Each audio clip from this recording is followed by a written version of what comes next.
Você está ouvindo o High Tech, o podcast que entrevista CTOs e Tech Leads com o objetivo de ajudar profissionais tech nos desafios do dia a dia.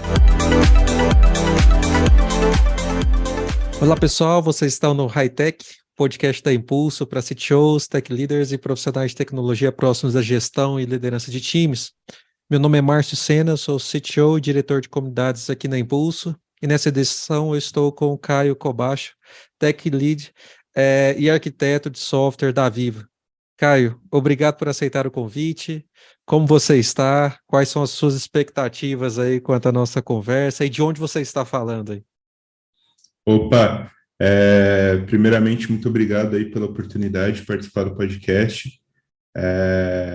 Eu tô aqui de São Paulo mesmo, aqui diretamente da minha casa, São Paulo capital. Nossa. E, cara, muito legal participar desse podcast, poder compartilhar aí as ideias, experiências, né? Perfeito. Assim, a gente já conversou um pouquinho antes, acho que a gente tem... eu li bastante dos seus conteúdos que você publicou recentemente, inclusive, então acho que vai ser um bom papo para a galera te conhecer também, que ainda não te conhece, e ouvir um pouquinho, acho que, do que você tem compartilhado e vivido aí no seu dia a dia. Mas antes da gente falar dos desafios que a gente tem tido no dia a dia, Caio, eu queria que você falasse um pouquinho da sua trajetória.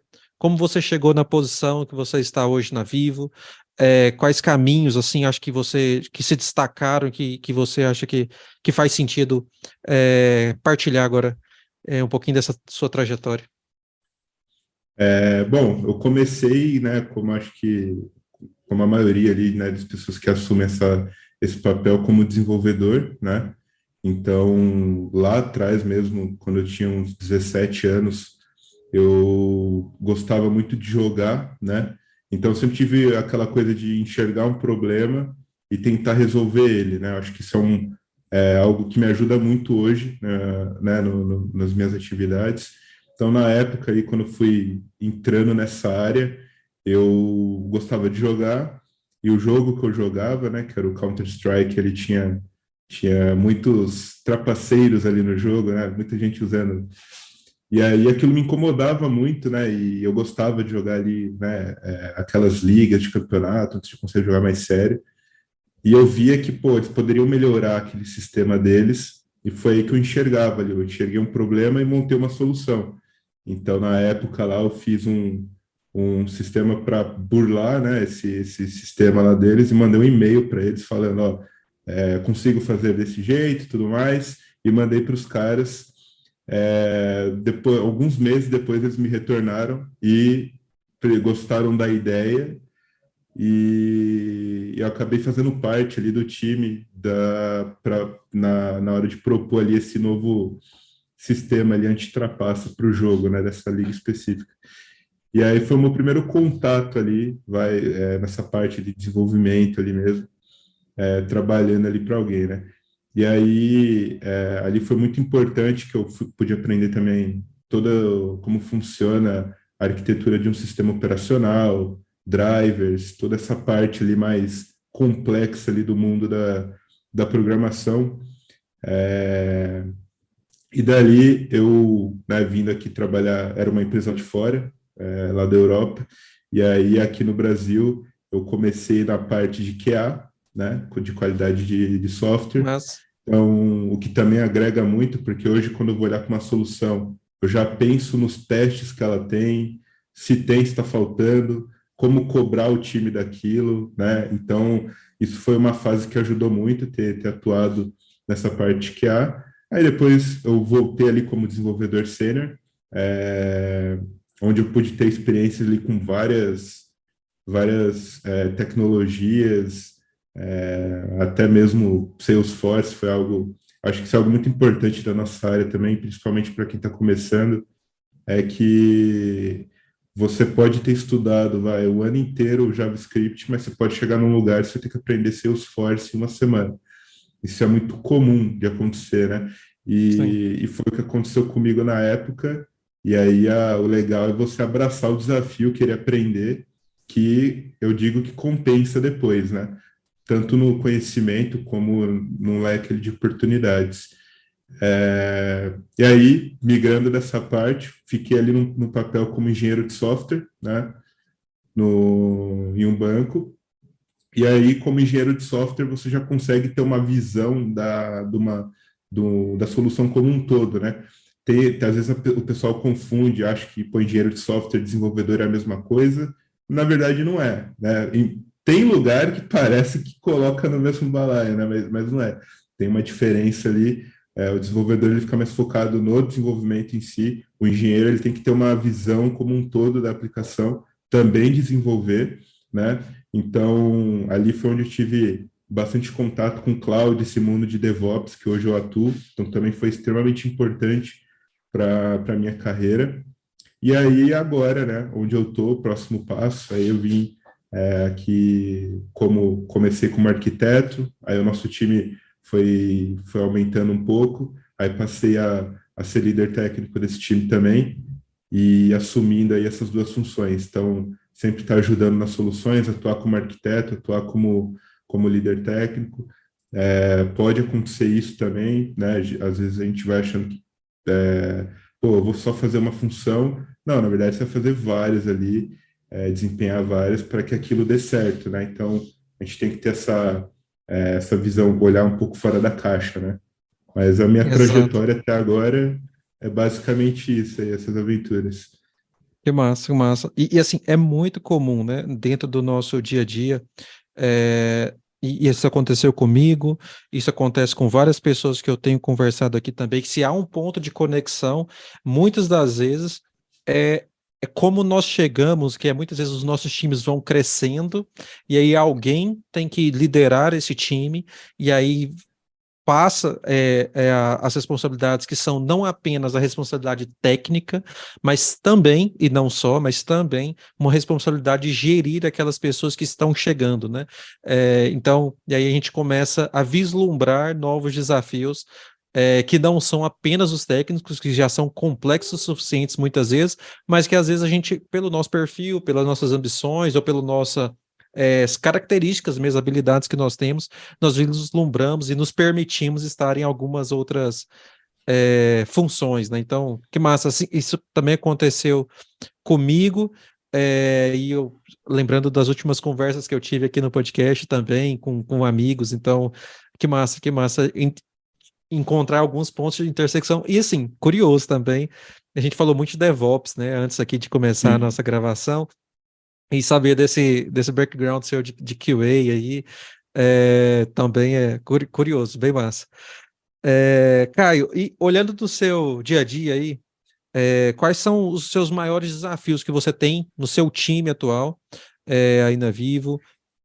Como você tem lidado com eles no seu dia a dia aí? Bom, no atual momento ali, né, a gente está experienciando uma grande crescente nessa demanda de transformação digital, né? Da gente melhorar processos, isso é algo que assim, eu vejo a Vivo praticar bastante, ela está sempre incentivando ali, né, esse tipo de atitude, e é algo ali, é um desafio que eu tenho constantemente, que eu tenho tentado provar ali internamente, que é justamente isso, trazer uma melhora na estrutura como um todo, né? Que aquele meu jeito de ver eu vejo uma perspectiva né, como um todo e penso numa solução para um problema que me incomoda ali, que pode ser melhorado, né? Um processo.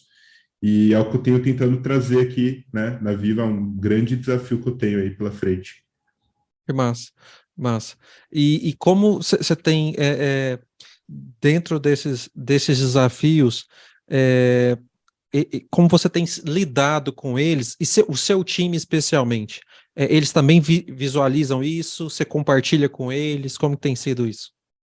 Sim, eu acho muito importante você dar liberdade para o seu time de vir com ideias, propostas e não ficar só em uma pessoa para trazer isso, né? Então ali o meu time eu sempre incentivo todo mundo ali a vir com ideias novas, olhar coisas de mercado, estudar principalmente, né? E é o que eles fazem. Então constantemente a gente conversa, fica discutindo de ideias.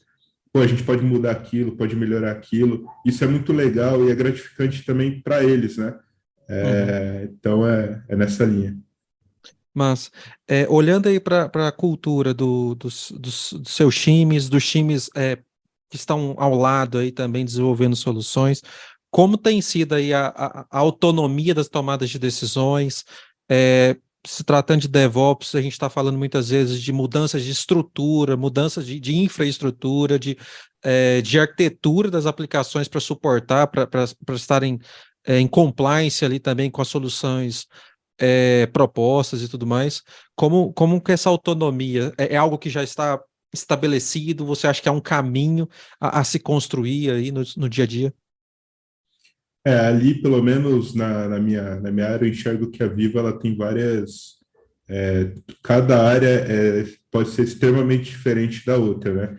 Então, na minha, assim, eu percebo que a gente tem ali a alta liderança sempre disposta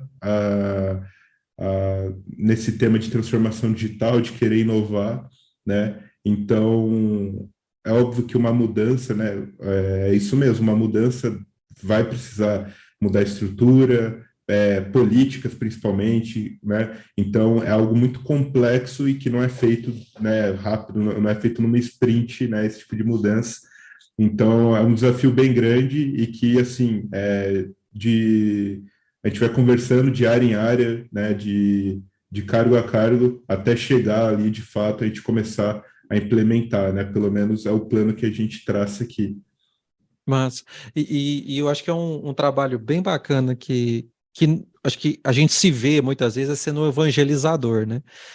Aqui também eu faço o mesmo papel, não simplesmente para os meus líderes, olhando para os sócios aqui, não é isso, mas muitas vezes olhando para os pares, olhando para os próprios usuários também dos nossos produtos, né? Então eu quero propor algo, eu vejo que isso faz muito sentido dentro da nossa arquitetura, isso vai diminuir custos, isso vai automatizar processos, isso vai melhorar a eficiência do time. Entretanto, isso não é simplesmente uma decisão top-down, como você mesmo disse, é algo que a gente muda de uma sprint para outra. Não, é um conjunto de ações que a gente tem que vender, que o usuário tem que acreditar, se a gente tem esse diálogo com o usuário, mesmo que seja um produto interno, eu sempre tenho essa preocupação, que beleza, todos os times têm a sua autonomia de construir, mas existem coisas estruturais que a gente decisões que afetam pontos estruturais dentro de um fluxo de trabalho, dentro de um produto, e aí cabe essa evangelização que a gente vai fazendo, essa conversa, esse convencimento, essa negociação, que eu acho que é uma característica muito clara para nós que estamos em posição de liderança tech, né? Nós sabemos muitas vezes o melhor caminho, mas o como a gente segue, como a gente executa é tão importante quanto o que a gente executa, né? Então, Sim. você acabou de falar de um trabalho de convencimento da liderança, e não convencimento é porque é difícil, simplesmente eles são irredutíveis. Não é isso. É porque as pessoas precisam comprar essa ideia mesmo, porque pedras, percalços vão surgir durante o caminho, né? E Sim. você ter um time, stakeholders, usuários que compraram essa ideia, você tem alguns problemas a menos durante essa jornada, durante essa migração, durante essa reestruturação, esse refactor, o que for.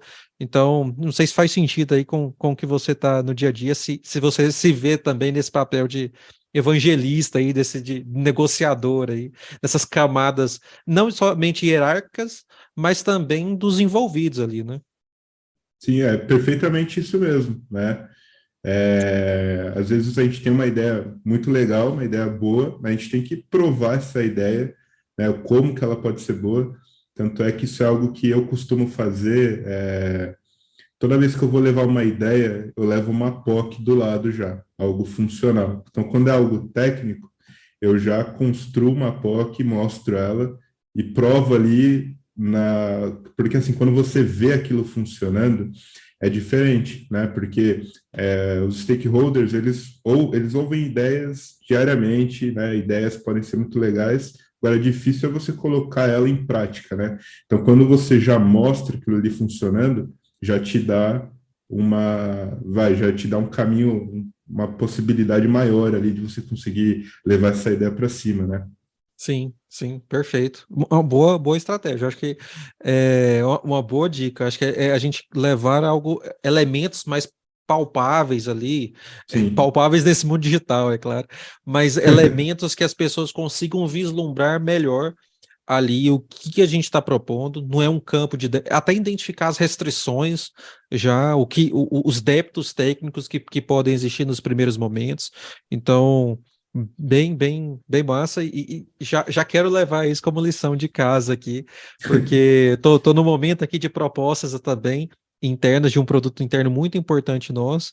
E eu acho que levar uma prova de conceito, levar um diagrama, de um fluxograma, do novo fluxo, do novo processo. Acho que isso ajuda nesse processo de convencimento, e até mesmo e eu sempre tenho falado aqui, né, nem só de convencimento, porque às vezes vai ficar mais claro para a pessoa que não faz o menor sentido e ela pode contribuir comigo, mas eu acho que não faz o menor sentido por causa disso.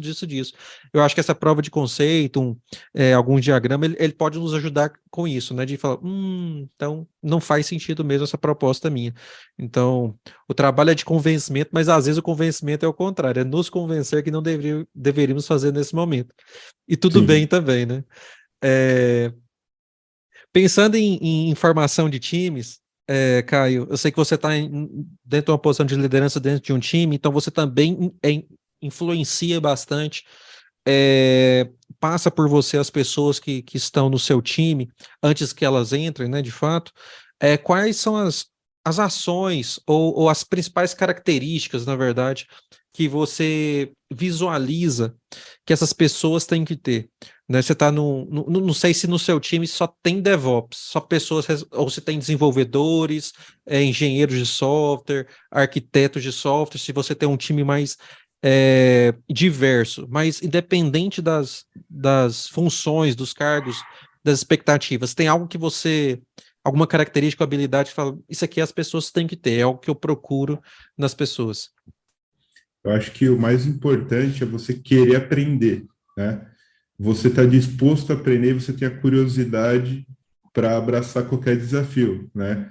Então, por exemplo, até um dos recursos que entrou no time era uma pessoa que não tinha know-how de DevOps, por exemplo, mas era uma pessoa que, por exemplo, ela evoluiu tão rápido, e ela evoluiu tão rápido, porque é uma pessoa curiosa, estava ali querendo aprender, né? E isso que é o legal, né? Então, porque às vezes você tem uma pessoa que tem muito conhecimento de DevOps, e aí, se as coisas não saem como esperado, ela já desanima, né? Então, às vezes, e o que mais na nossa área de TI, poucas coisas dão certo, muitas dão errado para dar certo, né? Então, a gente enfrenta muitas falhas, muito desafio, né? E é muito difícil, né, um projeto sair de primeira, para não dizer que é impossível, mas eu mesmo nunca vi nenhum projeto que hoje é super legal, né, deu certo, que não passou por falhas. Então, esse perfil que é uma pessoa curiosa, que vai estar olhando, pesquisando e estudando constantemente, ela que vai ser o pilar para esse projeto dar certo, né? Então, eu acho que num time, isso aí, tanto os liderados como o líder, ele precisa ter essa curiosidade para olhar, para querer aprender, né? E abraçar os desafios, né? Mas essa curiosidade é perceptível, né, nos profissionais. Acho que são pontos, são soft skills mesmo, que Sim, são diferenciais bem relevantes, porque quando você tem um time que simplesmente aceita, simplesmente e assim, muitas vezes é o que a gente quer, que as pessoas desenvolvam o que está descrito nos cards, nos requisitos, mas em muitos momentos, os times carecem de pessoas que sejam, que busquem não só entender o que elas vão fazer, mas propor coisas, pensar em soluções diferentes, porque certamente as melhores soluções não vêm só de uma pessoa, né? Mas vêm de um conjunto ali, exato. de pessoas, de vivências, de seres criativos mesmo, de pessoas que investem um tempo não só estudando, mas analisando o que já se tem.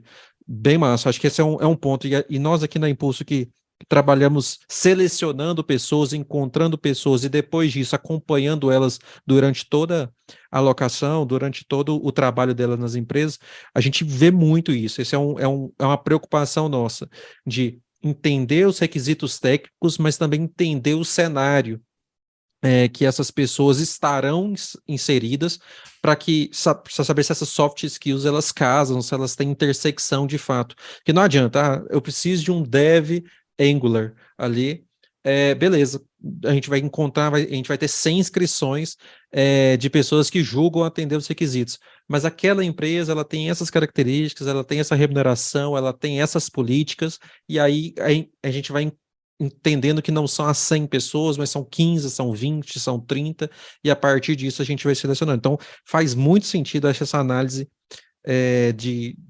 dessas pessoas que estudam, que são protagonistas, né? Acho que no final, acho que são pessoas que são protagonistas ali do dia a dia e que são capazes de tomar boas decisões. Excelente.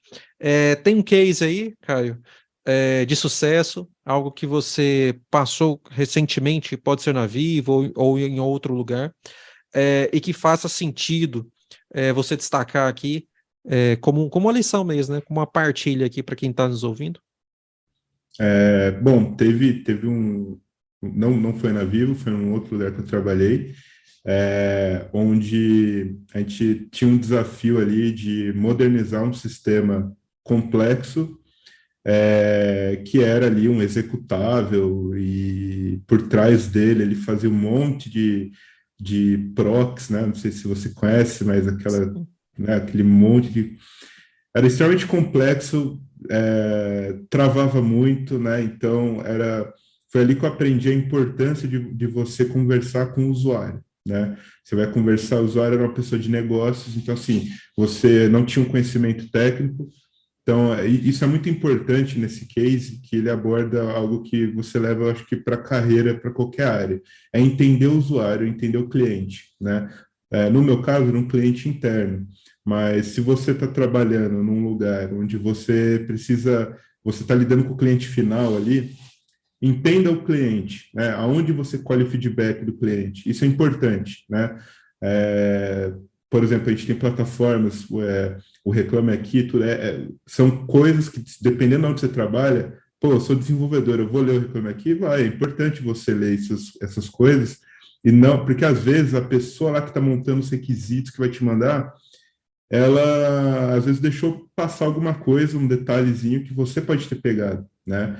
E eu lembro que nesse case, como era algo interno, então era você ouvir o cliente, ouvir a dor dele, anotar aquilo tudo, eu anotava ali na minha agenda, e aí pensar numa solução, né? Então foi algo onde a gente modernizou um sistema que era bem, né, obsoleto.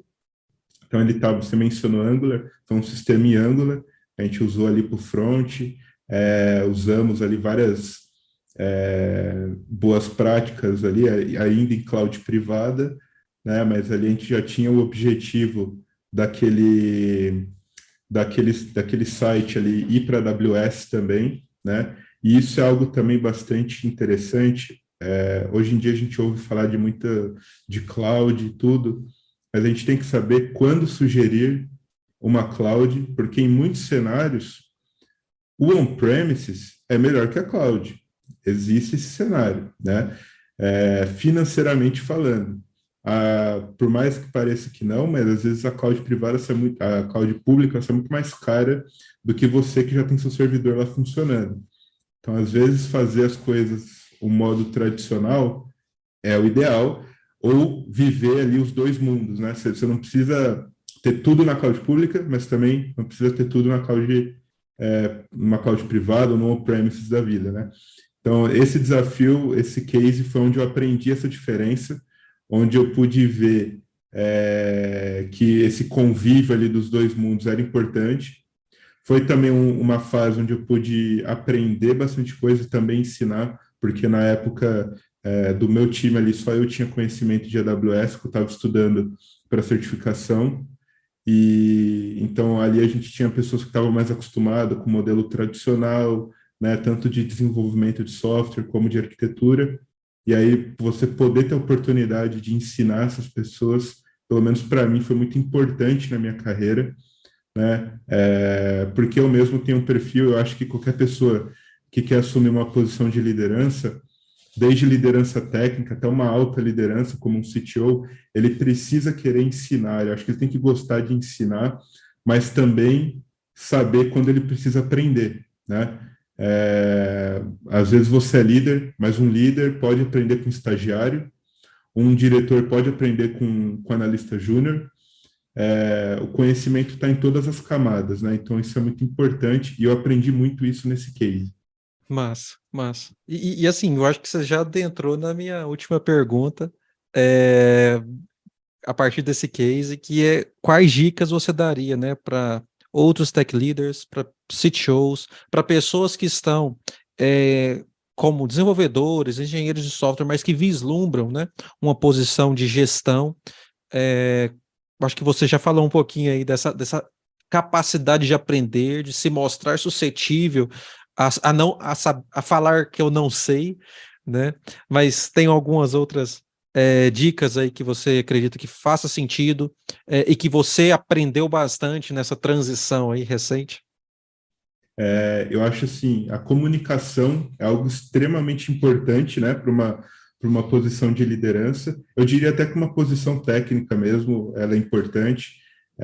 E assim, eu posso até falar o que eu fiz para melhorar essa parte da comunicação, que Massa. foi, assim, eu era uma pessoa com um perfil extremamente técnico, eu tinha problemas para me comunicar. Então, como que era o meu problema? Eu falava um monte de coisa complexa para a pessoa e ela não entendia nada que eu estava falando. Então, eu tinha que aprender a comunicar porque eu queria me tornar um líder, né? E o meu plano de carreira é seguir a liderança e aprendendo com isso, né? Então, o que eu fiz na época foi o quê? Eu me inscrevi, eu tinha entrado numa rede social chamada, se eu não me falha a memória, era Co-Founders ou The Founder, alguma coisa assim, não lembro qual era o nome, onde eu conheci pessoas lá de negócios e a gente foi para um evento de startup, que era o Mega Startup Weekend, foi em 2019, onde era um evento onde tinha um monte de pessoas, eu tenho que falar com um monte de gente que eu não conheço, e aí eu fui aprender na raça ali mesmo, a falar com as pessoas, ter que sair ali da zona de conforto, e foi onde eu tive que falar muito, né? E eu aprendi muito com o pessoal que estava ali e eu pude treinar muito essa parte da comunicação. Eu penso que, assim, depois daquele evento, eu mudei muito drasticamente essa minha... Eu acredito que eu resolvi naquele evento aquele meu problema de comunicação, né? E aí, nos próximos desafios, até hoje na Vivo mesmo, eu sempre olho como que um gerente se comunica, como que um diretor lá numa reunião, um evento que ele fala com todo mundo, como que ele se comunica, mas também ali como que um PO fala de negócios, ou se eu não tenho muito contato com o PO, eu pergunto ali pro meu superior, como que você tem um material para eu analisar, tudo mais, eu vejo como que essa pessoa de negócio se comporta, porque eu sei que entre o lado técnico e o lado de negócios, eu tenho o meu forte é o lado técnico, então eu tenho que aprimorar o meu lado de negócio. Então, é o que eu tento aprender constantemente. Eu acho que para alguém que está almejando aí trabalhar com liderança, ou que já trabalha, eu acho que primeiro a gente tem que se autoconhecer, né? E primeiro pensar assim, pô, eu não sei de tudo, e no nosso mundo de TI eu falo que todo mundo é um eterno aprendiz, né? Porque constantemente as coisas estão mudando. Então, Fato. assim, você tem que se autoconhecer e falar, pô, beleza, eu sou bom tecnicamente, preciso melhorar esse meu lado aqui mais interpessoal, falar com as pessoas e tudo mais. Como que você melhora isso? Falando com pessoas que são boas nisso, né? Então, se você está numa empresa ali como dev, você é um dev sênior e você está almejando assumir uma posição de liderança, então, conversa ali com um cara que está trabalhando com isso, ou se o seu chefe ali participa de uma reunião com você, observa como ele se comporta, como ele fala, né? Eu acho que também um negócio que eu aprendo bastante é a saber a hora que você tem que falar, saber a hora que você tem que se posicionar. Um líder ele tem que escutar muito bem, tanto o que vem lá de cima, como as pessoas que estão ali com você, né? E saber quando se posicionar também, porque um líder ele tem que defender o time dele. né? Se tem alguém ali que vai defender o time dele, é o líder, né?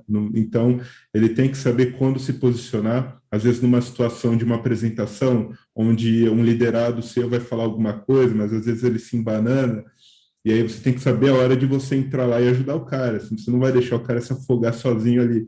Ajuda, nem que você tome a pancada no lugar dele, mas o certo é você ir lá e tomar a pancada no lugar dele mesmo. É normal isso acontecer. Então, acho que essas são regras que eu tento aplicar em mim, e eu observo assim, pessoas que são referências assim, para mim, que eu vejo, que eu falo, pô, esse cara faz isso certo, e para mim é o tipo de líder que eu quero ser. Entendi. Sim, acho que tem muito aí, bem rica a sua contribuição, e pessoas, acho que como nós, né, que saímos de um ambiente bem técnico, ou ainda estamos imersos, porque acaba que a gente está próximo ali muitas vezes das soluções, e a gente começa a vislumbrar que, acho que você disse muito bem, a comunicação é importante para todos, né? Mas ela é cada vez mais obrigatória, ela é cada vez mais exigida, naturalmente mesmo, né? Nenhuma pessoa, um cargo exige, mas as expectativas vão aumentando quanto à comunicação a partir do momento que a gente vai assumindo mais responsabilidades ou uma gestão, né? Isso é muito comum dentro desse dia a dia. E Caio, para você manter atualizado aí, a gente falou bastante de gestão, mas quanto aos assuntos técnicos mesmo, porque nós, querendo ou não, no final das contas, nós somos líderes de times técnicos. Eu sei que você está muito próximo da AWS, da Azure. Como você se mantém atualizado aí? Eu estou constantemente ali lendo as documentações mesmo oficiais, né? E, por exemplo, quando eu tenho ali um objetivo, seja estudar ali uma certificação, algo do tipo, também tem sites como a Udemy, né? Que auxilia muito, tem cursos preparatórios bem legais. E uma dica também que eu dou quando você vai ver um curso desse, vê quem está dando a aula daquele curso, porque provavelmente ele vai ter o LinkedIn. Veja lá a experiência do cara, porque às vezes tem muito curso que você faz, mas no final não vai te ajudar muito, às vezes é desatualizado. Então, lá é um lugar legal. O YouTube também tem cursos bem interessantes, né? Eu tenho um site meu mesmo, que o nome dele é Boost My Skills, que ele é focado no público geral, né? Então, o site é todo em inglês, que é eu comecei a escrever artigos, tudo, e a ideia desse site é querer ajudar também as pessoas. Eu vejo que essa parte do DevOps, da Cloud, hoje nos processos seletivos também, até para quem está entrando ali como desenvolvedor, recentemente a gente vê o aumento das entrevistas de programação ao vivo, que é chamado de Code Interview. Então, nesse meu site que eu estou construindo, eu já coloquei simulados lá, onde eu mesmo fui pesquisando e montando eles para a AWS, para a Azure, para a Google Cloud, e também colocar ali também para algumas linguagens de programação, para você entender, porque eu acho que é muito importante também a gente entender o processo, isso de qualquer coisa. O DevOps tem um processo, a programação tem um processo. Uma vez que você entende o processo, não importa se você vai aplicar por uma vaga você tem que entender o framework ali, mas não importa se é uma vaga que você entrou lá para Angular, mas aí no meio lá você entrou, pode ser que daqui um mês mudem lá tudo para React. E aí, o que você vai fazer? Se você não entender o processo, você vai passar por apuro, você vai ter que estudar muito ali. Então, uma vez que você entendeu o processo, como que o Angular funciona, como que o React funciona, como que um SPA, né, funciona, o que acontece ali, né, por debaixo dos panos, para você é muito simples, né? E eu acho que até hoje a galera até esquece o que é o assembly, esse tipo de coisa a mais ali, né, baixo nível ali, as pessoas esquecem um pouco disso aí, mas é importante. Então, eu acho que, primeiramente, os processos das coisas, estudar, programação, do DevOps, qualquer tipo de processo, livros também, né? Eu tinha um livro também, mas aí era de Java mesmo, aquele livro bem gigante ali, mas eu tenho Arquitetura Limpa, que é um livro que eu gosto, tinha um de infraestrutura também, mas eu acabei emprestando ele para um colega. Mas sabe aquela, quando você empresta e você nunca mais vê Sim. ele? Acho que o seu colega que está ouvindo nesse momento, talvez ele vai te. Preciso devolver, preciso devolver.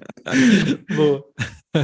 Mas é basicamente isso, né? Tipo, a gente, documentação, vídeos, plataformas de treinamento, esse meu site, quem quiser olhar lá também, acredito que possa ajudar mais a praticar o conhecimento, né? Pôr em prática. Sim. Vamos deixar, inclusive, o seu site na descrição do episódio, então, para as pessoas conseguirem acessar. Bacana. Perfeito. Você já citou alguns aí, mas a gente está montando um acervo aqui de livros das pessoas que estão batendo um papo comigo aqui no podcast. Tem algum livro que você fala, ó, isso aqui eu queria deixar como a minha indicação dos assuntos que a gente se passou, ou até mesmo por ser algo que você, não, esse aqui eu sempre requisito, esse aqui é algo que está sempre próximo de mim aqui, esse livro, e que eu acho que as pessoas poderiam lê-lo, é uma boa indicação. Tem algum livro aí de cabeça aí, Caio? Eu acho que, assim, o Arquitetura Limpa é um deles, para quem quer pegar boas práticas ali boas práticas de programação em si, né? Tem o DevOps Handbook também, que é um livro que eu li ele virtualmente, mas é um livro que ele mostra sobre a cultura do DevOps nas empresas, como foi adotado. Eu só não sei se ele tem em português, esse aí, o do DevOps Handbook. Eu acho Parece que tem. Fiz uma pesquisa rápida aqui, tem sim o manual de DevOps. É a tradução dele. Todos os dois, inclusive, tem inglês e em português. Bacana. Vou adicionar na nossa lista aqui, compartilhar também o link na descrição do episódio. E para fecharmos, Caio, como as pessoas te encontram aí nas redes sociais aí, onde que você mais está ativo, onde que você sempre está acessando aí? Bom, no LinkedIn, né? Agora eu também estou planejando, né, escrever artigos tanto para DevOps quanto para outros temas, sejam eles de uma liderança no dia a dia ou DevOps como uma cultura, programação, né? Eu estou organizando assim temas e a ideia é escrever esses artigos. Então, o Medium, né, onde eu publico esses artigos, não sei se o Medium é muito bem considerado uma rede social. Sim, ou sim. né? O Medium e o LinkedIn, assim, são os que eu mais estou usando recentemente.